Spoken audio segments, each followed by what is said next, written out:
এই জগতে মানুষের সবচেয়ে বড় ভয় কি? ভবিষ্যতের ভয়, ব্যর্থতার ভয়, একা হয়ে যাওয়ার ভয়। কিন্তু একদিন শ্রী রামকৃষ্ণ পরমহংসদেব বলেছিলেন, গুরু কৃপা হলে আর কোনো ভয় নাই। কেন তিনি এমন কথা বলেছিলেন? কারণ গুরু শুধু একজন শিক্ষক নন, গুরু হলেন সেই আলো, তিনি অন্ধকার পথেও পথ দেখান। যখন জীবনের ঝড় আসে, যখন মনে হয় সব শেষ, ঠিক তখনই গুরুর কৃপা মানুষকে ভেতর থেকে শক্তি দেয়। আজকের ভিডিওতে আমরা জানব কেন গুরু কৃপা মানুষের জীবনের সবচেয়ে বড় আশ্রয়। শ্রী রামকৃষ্ণ মাস্টারকে বললেন, কেউ কেউ মনে করে আমার বুঝি জ্ঞান ভক্তি হবে না, আমি বুঝি বদ্ধ জীব, গুরুর কৃপা হলে কিছুই ভয় নাই। একটা ছাগলের পালে বাঘ পড়েছিল, লাফ দিতে গিয়ে বাঘের প্রসব হয়ে ছানা হয়ে গেল। বাঘটা মরে গেল। ছানাটি ছাগলের সঙ্গে মানুষ হতে লাগলো। তারাও ঘাস খায়, বাঘের ছানাও ঘাস খায়। তারাও ভ্যাঁ ভ্যাঁ করে, সেও ভ্যাঁ ভ্যাঁ করে। ক্রমে ছানাটা খুব বড় হলো। একদিন ওই ছাগলের পালে আর একটা বাঘ এসে পড়ল। সে ঘাস খেকো বাঘটাকে দেখে অবাক। তখন দৌড়ে এসে তাকে ধরলে। সেটাও ভ্যাঁ ভ্যাঁ করতে লাগলো।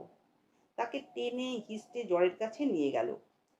বললে, দেখ, জলের ভেতর তোর মুখ দেখ, ঠিক আমার মতো দেখ, আর এই নে খানিকটা মাংস, এইটে খা। এই বলে তাকে জোর করে খাওয়াতে লাগলো। সে কোনো মতে খাবে না, ভ্যাঁ ভ্যাঁ করছিল। রক্তের আস্বাদ পেয়ে খেতে আরম্ভ করলে।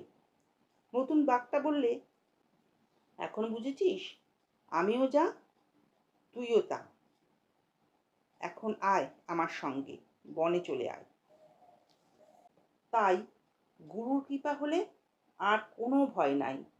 তিনি জানিয়ে দেবেন তুমি কে, তোমার স্বরূপ কি।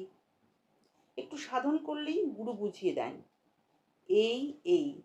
তখন সে নিজেই বুঝতে পারবে কোনটা সৎ, কোনটা অসৎ। ঈশ্বরই সত্য, এই সংসার অনিত্য। তাই রামকৃষ্ণ পরমহংসের এই বাণী শুধু একটি বাক্য নয়, এটি এক গভীর সত্য। যার জীবনে গুরুর কৃপা আছে, সে কখনো একা নয়। পথ যত কঠিন হোক, ভয় যত বড় হোক, গুরুর আশ্রয়ে সব ভয় ছোট হয়ে যায়। তাই মনে রাখবেন, গুরু কৃপা হলে আর কোনো ভয় নাই।